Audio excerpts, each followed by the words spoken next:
হরে কৃষ্ণ। প্রিয় ভক্তবৃন্দ, আপনারা দেখছেন পরলোক টিভি।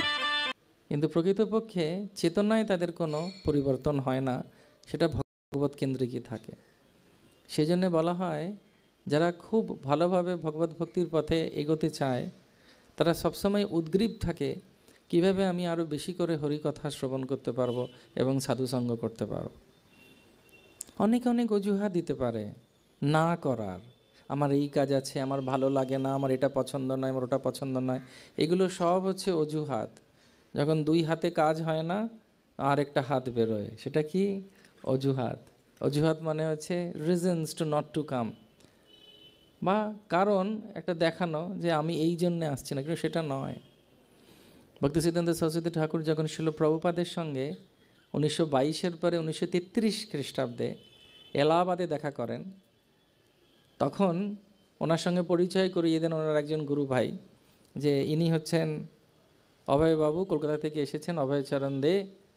তখন সঙ্গে সঙ্গে ভক্তিচন্দ্র ঠাকুর তিনি বলেছিলেন যে আমি ওনাকে চিনি, ইনি খুব শ্রবণ করতে ইচ্ছুক থাকেন, খুব শোনার প্রতি ওনার খুব ইচ্ছা আছে। He is very eager to hear. কী শুনতে ইচ্ছে আছে? না ভগবানের কথা। কেন? না ভক্তিচন্দ্র ঠাকুর বললেন, তিনি মনে রেখেছিলেন যে আমি যখন বৃন্দাবনে যাত্রায় গেছিলাম, সেই সময় একদিন শেষাশায়ী বিষ্ণু দর্শন করার জন্য সবাইকে বলা হয়েছিল যেতে। আর একটা বলা হয়েছিল যে তোমরা যদি চাও, শিল ভক্তি সিদ্ধান্ত সরস্বতী ঠাকুর প্রভুপাদ উনি হরিকথা করবেন এরকম পান্ডালে, যদি তুমি চাও সেখানেও শুনতে পারো, আপনারা যদি চান। তো যতজন এসেছিলেন তার মধ্যে থেকে বোধহয় 99.99% চলে গেছিল শেষশায়ী বিষ্ণু দেখতে, কিন্তু কয়েকজন থেকে গেছিলেন। তার মধ্যে একজন ছিলেন অভয়চরণারবিন্দ ভক্তিবেদান্ত স্বামী শিল প্রভুপাদ। তো উনি বৃন্দাবনে 1922 পরে বৃন্দাবনে ওনার সঙ্গে ওনার গুরু মহারাজের দেখা হয় যখন পরিক্রমা করেন। তারপরে দীক্ষা নেন উনি 1933-তে, এবং তারপরে উনি অত্যন্তভাবে খুশি হয়েছিলেন যে ভক্তি সিদ্ধান্ত সরস্বতী ঠাকুর তিনি মনোনীত করেছিলেন ওনাকে, যে উনি খুব উগ্রশ্রবা। উগ্রশ্রবা মানে যে শুনতে পছন্দ করে। কি শুনতে পছন্দ করে? পাশের বাড়ির ঝগড়া? কি কথা শুনতে ইচ্ছে করে? হরিকথা শুনতে ইচ্ছে করে। সেই জন্য বলা হচ্ছে, এ মন হরিনাম করসার, এ ভব সাগর হবে বালুচর, হাঁটিয়া হইবি পার। যত বেশি করে আমরা হরিকথা শুনবো, আপনারা নিজেরা দেখেছেন নিজেদের জীবনে। সেজন্য বলা হয়, নিত্য সিদ্ধ কৃষ্ণ প্রেম সাধ্য কবু নয়, শ্রবণ আদি শুদ্ধ চিত্তে কর হয়ে উদয়। স্মর্তব্যে সততম বিষ্ণু বিস্মর্তব্য না জাত উচিত। শ্রবণের মাধ্যমে বেশি করে আমরা ভগবানের কথা মনে রাখতে পারি, তার কথা মনে রেখে ওনাকে বেশি ভালোবাসতে পারি। যখন আমরা কেউ কাউকে ভালোবাসি, আমাদের ইচ্ছে করে না যে তাদের সম্পর্কে আরও বেশি কথা শুনি? সেরকমই যখন ভগবানের ভক্ত ভগবানকে ভালোবাসে, সে সবসময় চায় আমি আরও কত করে, কিভাবে আমি ভগবানকে আরও কথা শুনতে পারবো। সে তখন খাওয়া নাওয়া চান শয়নে স্বপনে কিবা জাগরণে সবসময় একটা কথাই চিন্তা করে, যে আমি কীভাবে আরও বেশি করে ওনার কথা শুনবো। শ্রী চৈতন্য মহাপ্রভু নিজের আচরণের মাধ্যমে দেখাচ্ছেন, আপনি আচরি প্রভু জীবেরে শিখায়, যে কীভাবে প্রত্যেক দিন চৈতন্য মহাপ্রভু হরিদাস ঠাকুরের কাছে, গদাধর পণ্ডিতের কাছে যেতেন। কেন যেতেন? হরিকথা আলোচনা করার জন্য। অফিসের পরে বাবুরা সব ফেরে বাংলায়, বাড়ি ফিরে কি করে? বন্ধুদের সঙ্গে দেখা করতে যায়। হরে কৃষ্ণ। সেখানে কি হয় আর বলে লাভ নেই। পার্লামেন্টের মিটিংটা ওখানেই হয়। অনেক সময় মনে হয় যে এরা এখানে কেন করছে, দেশের কত উন্নতি হতো এদের যদি পার্লামেন্টে পাঠিয়ে দেওয়া যেত। 1 টাকার খুরি আর কটকটি বিস্কুট, এই দিয়ে কটকট করে দুনিয়া চলতো। হরে কৃষ্ণ। কি এরকমভাবেই সকাল থেকে দুপুর, দুপুর থেকে রাত, রাত থেকে সন্ধ্যা, যত বেশি করে চৈতন্য মহাপ্রভু তিনি হরিকথা শুনতেন, উনি বারবার বলতেন, ভুরিদা ভুরিদা, আরও বলো, আরও বলো, আরও শুনতে চাই আমি, আরও ভরে দাও আমাকে, আরও বলো। কী বলো? কৃষ্ণ নাম। কৃষ্ণ নাম করো জীব আর সব মিছে, পালাইতে পথ নাই, জম আছে পেছে। সেজন্যে এটা আমাদের অনেক সৌভাগ্য, হয়তো আমরা এখন বুঝে উঠতে পারছি না, বা অনেকে হয়তো বুঝেছেন বলে আজকে এসেছেন, যে যত বেশি করে আমরা ভগবানের দিব্য নাম শুনবো, এবং বিশেষ করে শ্রীমৎ নিত্যানন্দ প্রভুর নাম। কেন নিত্যানন্দ প্রভুর নাম? কারণ নিত্যানন্দ প্রভুকে মহাপ্রভু এই স্থান দিয়েছিলেন বাংলায় ফিরে আসার জন্যে। নিত্যানন্দ প্রভু কে, সেটা সম্পর্কে চৈতন্য চরিতামৃত থেকে আমরা আলোচনা করব। তার আগে জানাই আলোচনা সাপেক্ষে যে নিত্যানন্দ প্রভু হচ্ছেন একমাত্র ব্যক্তি যাকে আবার পুনঃ প্রেরণ করে দেন মহাপ্রভু বাংলায়। মহাপ্রভু বললেন, বাঙালি হচ্ছে পড়ুয়ার জাত, সবসময় পড়তেই থাকে। এই পিএইচডি করলো এই সাবজেক্টে, এখনও দেখা যায় এই রক্তটা রয়েছে, আবার আরেকটা কিছু পড়াশোনা শুরু করলো। ভালো, যদি কৃষ্ণকে পেতে চায় তার মাধ্যমে। তো মহাপ্রভু বললেন যে কীভাবে গৃহে থেকে নাম সংকীর্তন করা যায়, ভক্ত হওয়া যায়, সেটা তুমি গিয়ে দেখাও। মহাপ্রভু বললেন নিত্যানন্দ প্রভুকে, হরিদাস ঠাকুরকে, শুনো শুনো নিত্যানন্দ, শুনো হরিদাস, সর্বত্র আমার আজ্ঞা করহ প্রকাশ। প্রতি ঘরে ঘরে গিয়ে করো এই ভিক্ষা। ভিক্ষা করতে বলছেন, কারণ কলিযুগে অর্ডার দিলে চলবে না। অর্ডার দিলে চলবে? এর সঙ্গে যোগাযোগ রাখা যাবে না, বড্ড বেশি চেঁচামেচি করে। সেখানে গিয়ে ভিক্ষা করতে হবে। কি ভিক্ষা করতে হবে? ভজ কৃষ্ণ, কহ কৃষ্ণ, করো কৃষ্ণ শিক্ষা। তারপরে মহাপ্রভু বলছেন, ইয়া হইতে সর্বসিদ্ধি হইবে তোমার, নির্বন্ধে জপ গিয়া বিধি নাহিয়া। তো সেজন্যে কীভাবে কিবানাসী শূদ্র কেনে নয়, যেই কৃষ্ণ তত্ত্বব্যক্তা সেই গুরু হয়। আমরা বিভিন্ন আশ্রমে থাকতে পারি, কেউ ব্রহ্মচারী আশ্রমে, কেউ গৃহস্থ আশ্রমে, কেউ বানপ্রস্থ আশ্রমে, কেউ সন্ন্যাস আশ্রমে, আর কেউ ব্রহ্মাস্ত্র আশ্রমে থাকলে মুশকিল হয়ে যাবে, যে কোনোই আশ্রমে নেই। কিন্তু কলিযুগ, আর যে কী আশ্রম হবে বলা যাচ্ছে না। কিন্তু তবুও যদি কেউ নিত্যানন্দ প্রভু এবং গৌরাঙ্গ মহাপ্রভুর কথা শোনে, এবং মহাপ্রভুকে নিজের এবং নিত্যানন্দ প্রভুকে নিজের মেনে নিত্যানন্দ প্রভুর আশীর্বাদে, তার আশ্রয় লইয়া ভজে, কৃষ্ণ তারে নাহি ত্যাজে। এবং যখন নিত্যানন্দ প্রভুকে বুঝে তিনি যখন ভগবত ভক্তি করেন, সে যে কোনো আশ্রমেই থাকুক না কেন, তার মঙ্গল হবেই হবে। সেজন্যে আজকে যে আমাদের এই সৌভাগ্য হয়েছে যে আমরা নিত্যানন্দ প্রভুর কথা শুনছি, আমি জানি আপনাদের মনের মধ্যে এখন চলছে কি, আপনারা সব নিত্যানন্দ প্রভুর চেহারাটা মনে করছেন। নিত্যানন্দ প্রভুর চেহারাটা সম্পর্কে বলা হচ্ছে যে তিনি হচ্ছেন মহাপ্রভুরই মতো দেখতে, বিশাল আকার, কোমরটা হচ্ছে এত ছোট যে দু হাতে ধরা যায়, ছাতিটা অনেক বড়, নীল বসন পরেন কারণ তিনি বলরাম, হাতে একটা দণ্ড আছে এবং মুষল আছে, এবং কর্ণে কুণ্ডল আছে, কুঞ্চিত খুব সুন্দর চাঁচর কেশ, এবং সবসময় কৃষ্ণ প্রেমে, গৌর প্রেমে ওনার চোখগুলো লাল। বলা হচ্ছে এক জায়গায় যে নিত্যানন্দ প্রভু তিনি যখন গৌরাঙ্গ বলে আড়মোড়া দিতেন, আড়মোড়া মানে বোঝেন? হ্যাঁ, আংড়ায় আলস্য, যখন ওনার তো আলস্য হবে না, উনি যখন মহাভাবে তিনি যখন আলমোড়া দিতেন, তখন ওনার পইতে ছিঁড়ে যেত, এত বড় হয়ে যেত চেহারা। চেষ্টা করবেন না কেউ, এটা নিত্যানন্দ প্রভু, তিনি বলরাম, পইতে ছিঁড়ে যেত, ফাটফাট ফাটফাট ফাট করে ছিঁড়ে যেত। তিনি যখন নৃত্য করতেন ওনাকে কেউ থামাতে পারতো না, একমাত্র গৌরাঙ্গ মহাপ্রভু ওনাকে থামাতে পারত। সে নিত্যানন্দ প্রভু হচ্ছেন আদি বলরাম। তার সম্পর্কে বলতে গেলে এক জায়গায় নারদ মুনি, ব্রহ্মা আদি দেব যারে ধ্যানে নাহি পায়, সে ধনে বঞ্চিত হলে কি হবে উপায়।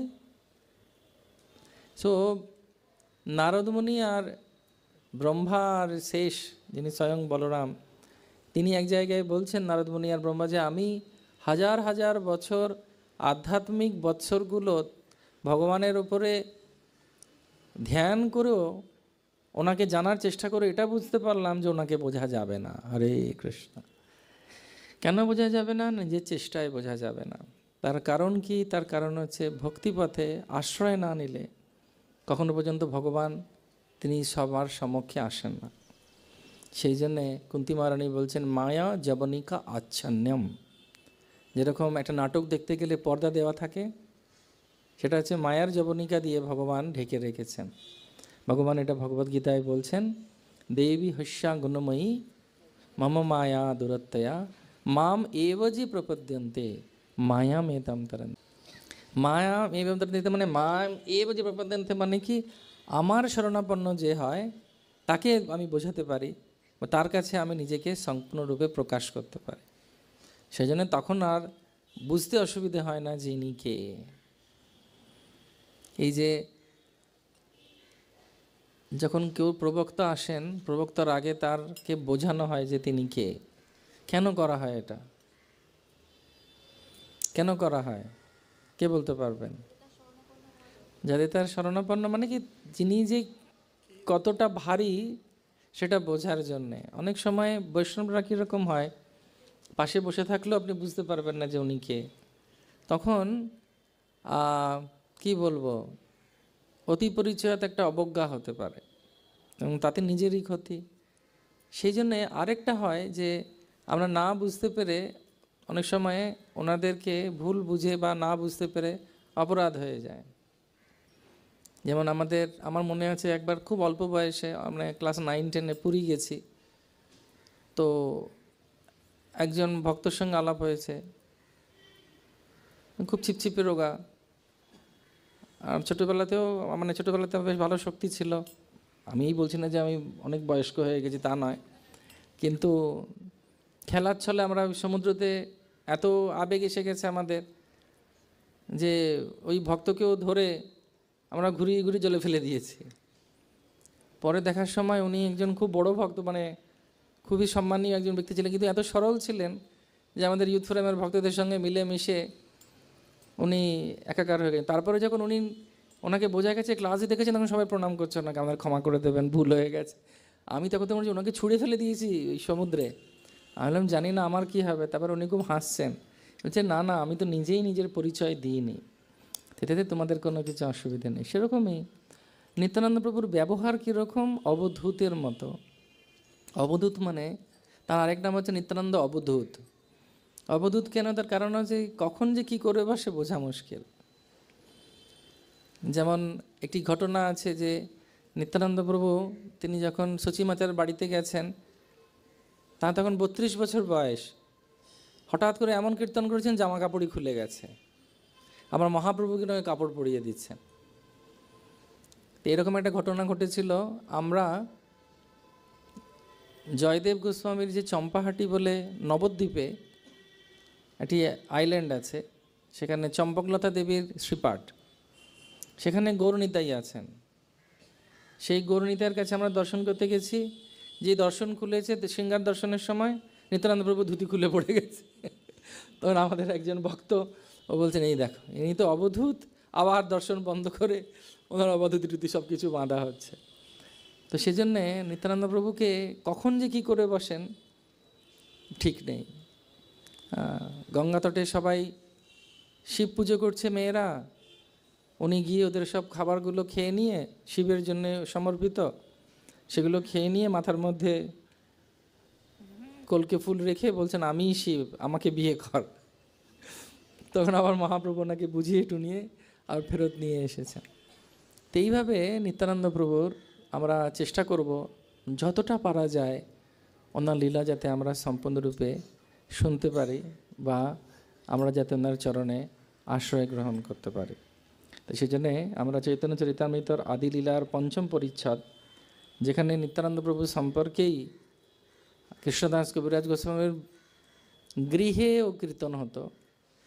এবং কৃষ্ণদাস কবিরাজ গোস্বামী আজকে আমরা যা যাই আগামী কয়েকদিন আলোচনা করব, তা ছিল প্রভুপাদ, ভক্তি সিদ্ধান্ত সরস্বতী ঠাকুর প্রভুপাদ, ভক্তিবিনোদ ঠাকুর, রূপ গোস্বামী, সনাতন গোস্বামী, আমাদের বর্তমান আচার্যবৃন্দরা যারা প্রকট এবং অপ্রকট, তাদের লেকচার, এবং বিশেষত চৈতন্য চরিতামৃতের প্রভুপাদের ব্যাখ্যা থেকে আমরা আলোচনা করব। চৈতন্য চরিতামৃত, চৈতন্য মঙ্গল, চৈতন্য ভাগবত। চৈতন্য চরিতামৃত হচ্ছে কৃষ্ণদাস কবিরাজ গোস্বামী, চৈতন্য ভাগবত হচ্ছে বৃন্দাবন দাস ঠাকুর, এবং চৈতন্য মঙ্গল হচ্ছেন লোচন দাস ঠাকুর। তো এই 3 প্রভুর আমরা রচিত এছাড়া নিত্যানন্দ প্রভু মহাপ্রভু সম্পর্কে স্বরূপ দামোদরের কর্চা, সার্বভৌম ভট্টাচার্যের লেখনী থেকেও অনেক কিছু আমরা জানতে পারি এবং তৎসঙ্গে আরও অনেক তৎকালীন সমসাময়িক আচার্যদের লেখনী থেকেও চৈতন্য মহাপ্রভু নিত্যানন্দ প্রভু সম্পর্কে আমরা জানতে পারি। সেই জন্যে আসুন আমরা এখন সম্পূর্ণরূপে মনোনিবেশ করি নিত্যানন্দ প্রভু সম্পর্কে শ্রবণ করার জন্য। তো যেহেতু চৈতন্য চরিতামৃত আমরা থেকে পাঠ করব, তা আমরা এখন একটু প্রার্থনা করব চৈতন্য মহাপ্রভু এবং ওনার পার্শ্বদের কাছে। সর্বরূপে সাদাদ্বয়ে কৃষ্ণ সেবানন্দ, সেই বলরাম গৌর সঙ্গে নিত্যানন্দ।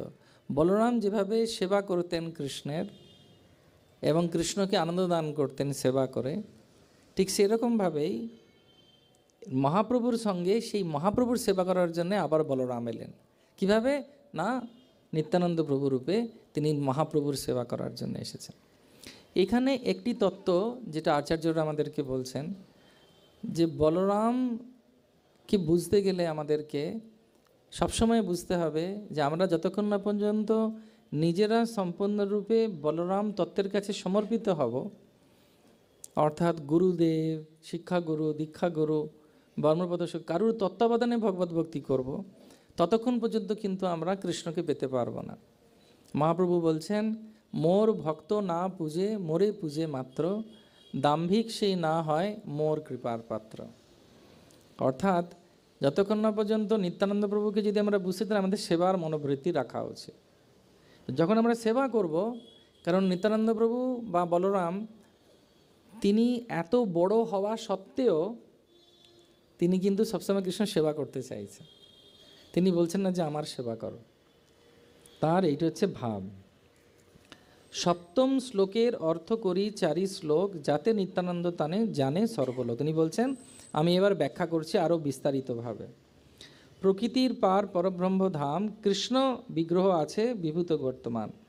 তো যাই হোক, সেখান থেকে বলতে বলতে তিনি পরব্রহ্ম, এখানে পুরো চিৎজগতের কথা বলছেন। চিৎজগতে কীভাবে ভগবানের সেবা হচ্ছে, কতগুলো জগৎ আছে, সেখানে ভগবান অবতীর্ণ হচ্ছেন পরবর্তীকালে জীবের দুঃখ দেখে তিনি অবতীর্ণ হচ্ছেন, এবং অবতীর্ণ হওয়ার পর নিত্যানন্দ প্রভুও তিনি অবতীর্ণ হচ্ছেন।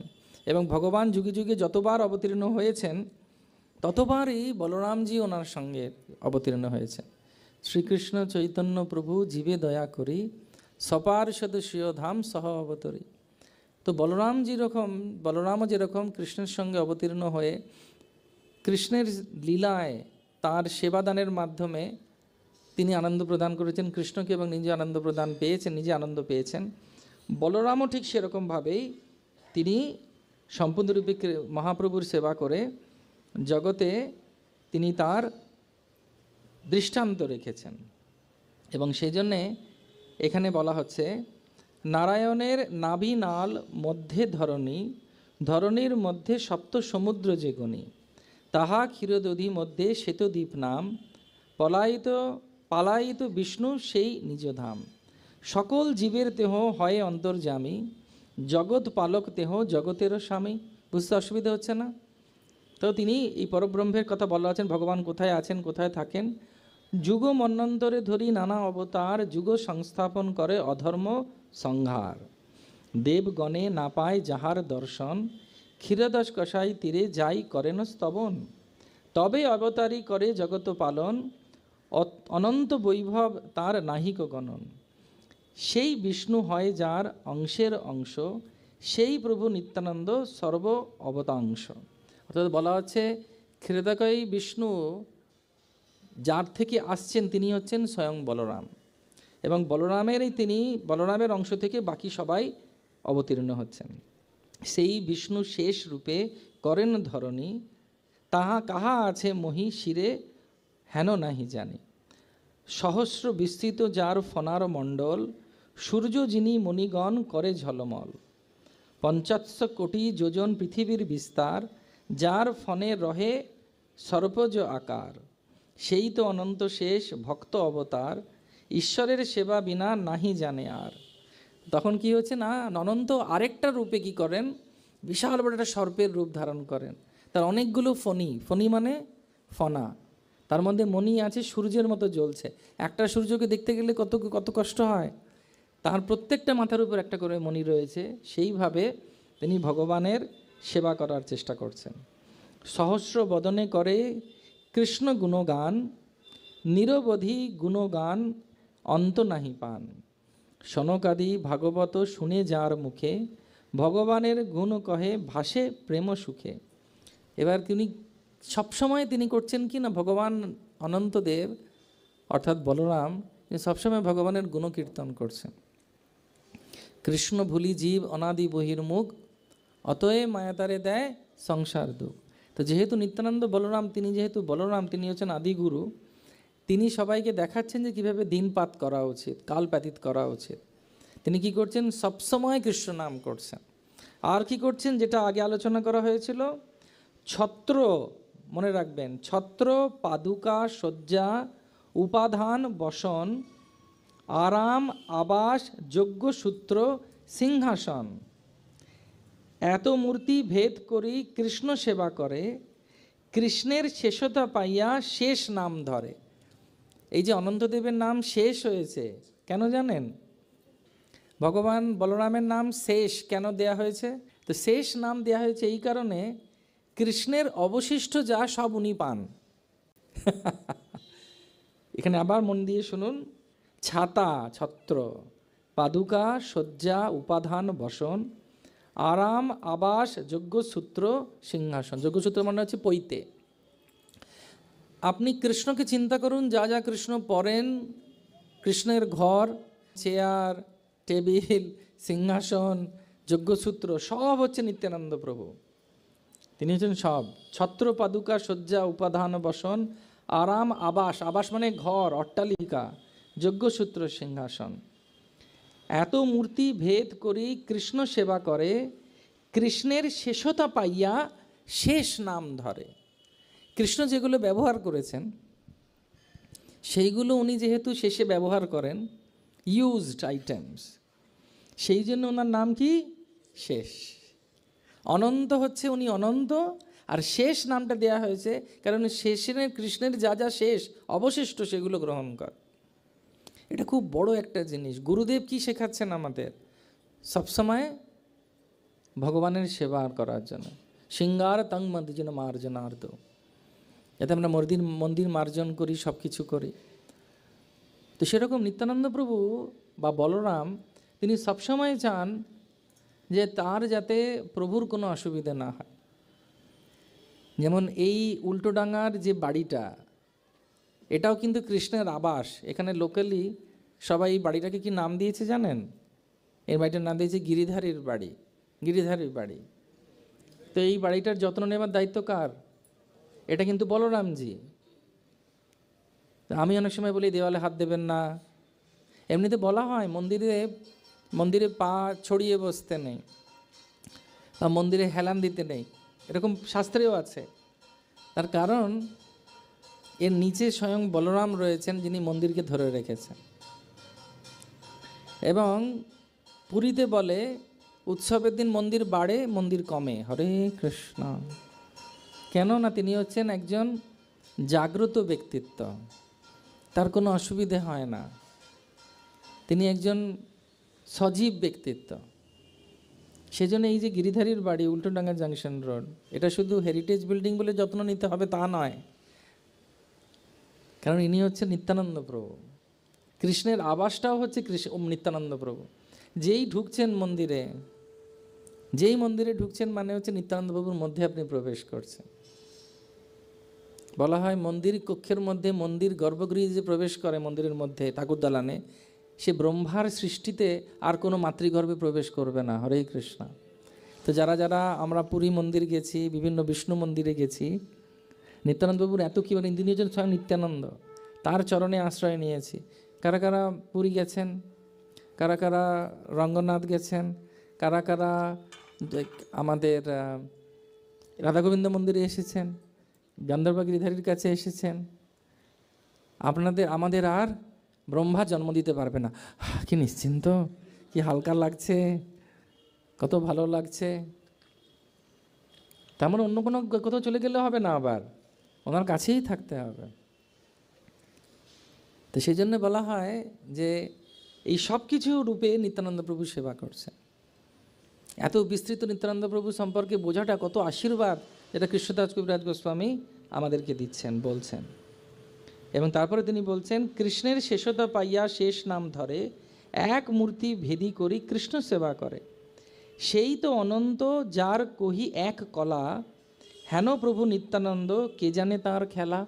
এত কিছু যে আমি এটা বললাম, সেটা একটা সামান্য কিছু গুণগান করছি আমি। সেখানে স্বয়ং বলরাম যিনি নিত্যানন্দ প্রভু হয়ে এসেছেন, তার যে কত লীলা সেটা আমি কি করে বলবো। তারপরে বলছেন, এই সব প্রমাণে জানি নিত্যানন্দ তত্ত্বসীমা, তাহাকে আনন্দ করি কি তাহার মহিমা। অথবা ভক্তের বাক্য মানি সত্য করি, সকল স্বভাবে তাতে যাতে অবতরি। অবতার অবতারী অভেদ যে জানে, পূর্বে জয়ছে কৃষ্ণকে কেহ কেহ করি মানে। কেহ বলে কৃষ্ণ সাক্ষাৎ নারায়ণ, কেহ কহে কৃষ্ণ সাক্ষাৎ বামন, কেহ কহে কৃষ্ণ ক্ষীরদশকায়ী অবতার, অসম্ভব নহে সত্য বচন সবার।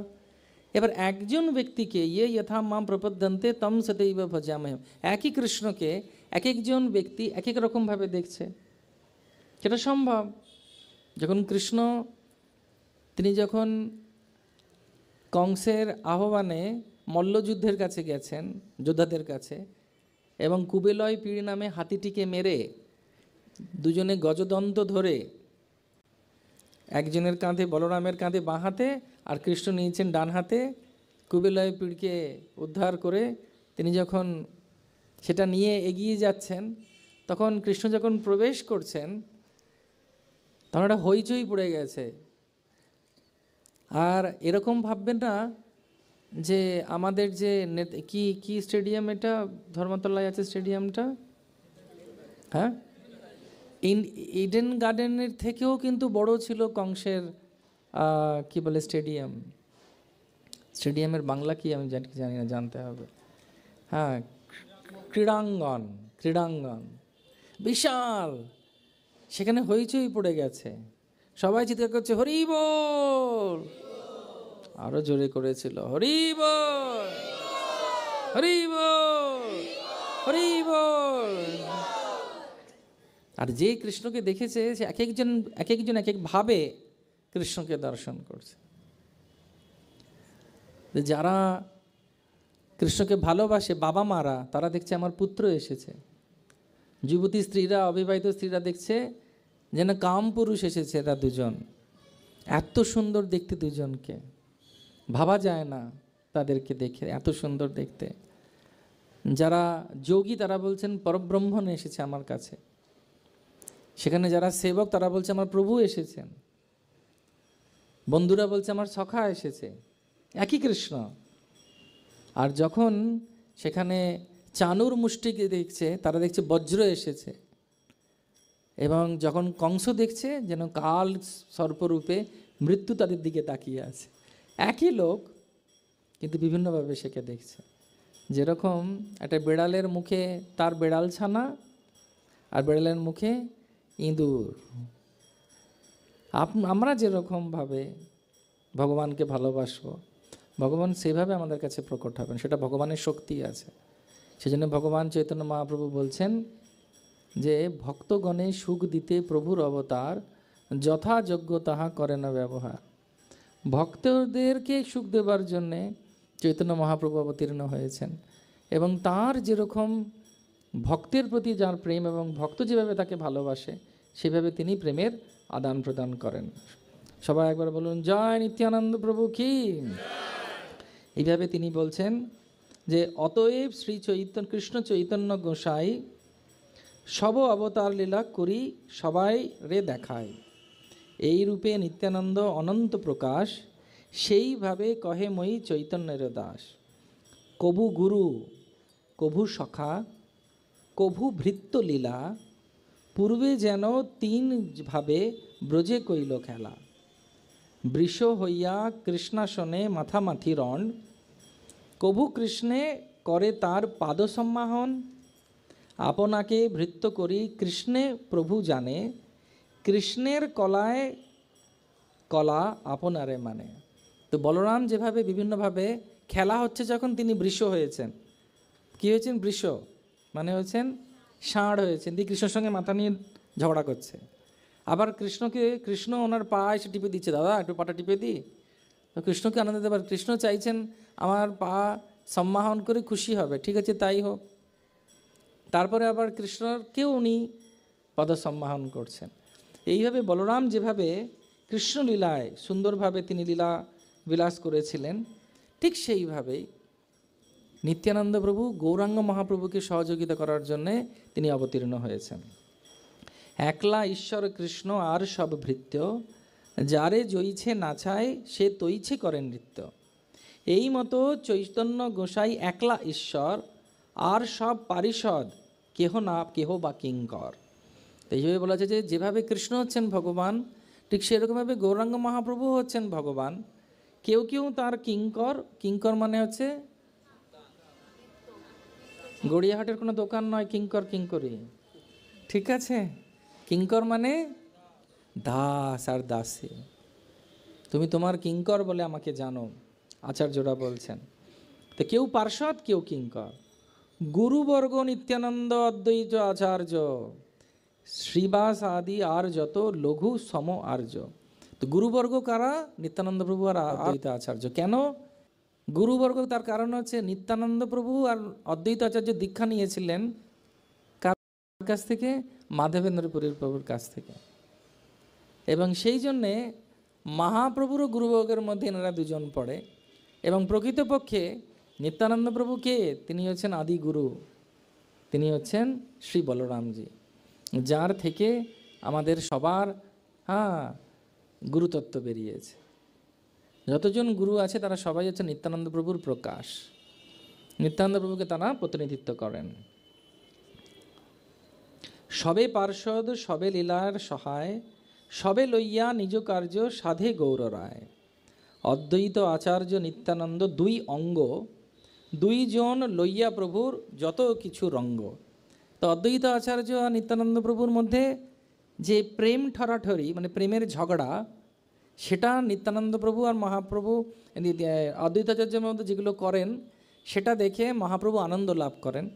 সেই জন্য এনারা দুজন কি না, এনারা দুজন হচ্ছেন না রঙ্গ করেন। অদ্বৈত আচার্য নিত্যানন্দ দুই অঙ্গ, দুইজন লইয়া প্রভুর যত কিছু রঙ্গ। রঙ্গ মানে রঙ্গ তামাশা বলে না, রঙ্গ তামাশা।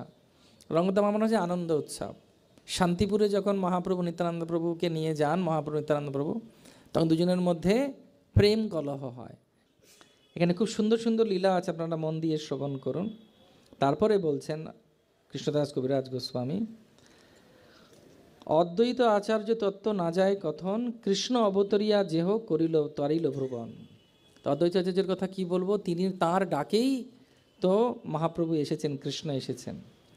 নিত্যানন্দ স্বরূপ পূর্বে হইয়া লক্ষণ, লঘু ভ্রাতা হইয়া করে রামের সেবন। রামের চরিত্র সব দুঃখের কারণ, স্বতন্ত্র লীলায় দুঃখ সহেন লক্ষণ। নিষেধ করিতে নারে যাতে ছোট ভাই, মৌন ধরি রহে লক্ষণ মনে দুঃখ পায়। রামলীলায় কি হয়েছিল? রাম দাদা হয়ে এসেছিলেন। রামের নাম কি? মর্যাদা পুরুষোত্তম। রামকে কি বলা হয়? ওনার সব কিছু হচ্ছে খুব পূর্ণ, ওনার সব কিছু হচ্ছে খুব আদর্শ। আদর্শ ছেলে, আদর্শ বাবা, আদর্শ পতি, আদর্শ প্রভু, আদর্শ ভৃত্য, আদর্শ রাজা, আদর্শ ভাই, মানে সব কিছু আদর্শ। সেখানে বলরাম এলেন কিভাবে? ছোট ভাই হিসেবে। ওনাকেও দাদা ওরকম, যথা রাজা তথা প্রজা, যেরকম রাজা হবে প্রজাও সেরকম হবে। আর এগোচ্ছি না বর্তমান সমাজ, সেই সময়কার কথা বলা হচ্ছে। তো যেহেতু রাম আদর্শ, ভাইও আদর্শ, তো রাম যেহেতু খুব কঠোরভাবে কত কোনো জিনিসকে লীলা করেছিলেন, তখন উনি লক্ষণ হয়ে কিছু বলতে পারেননি, চুপ ছিলেন।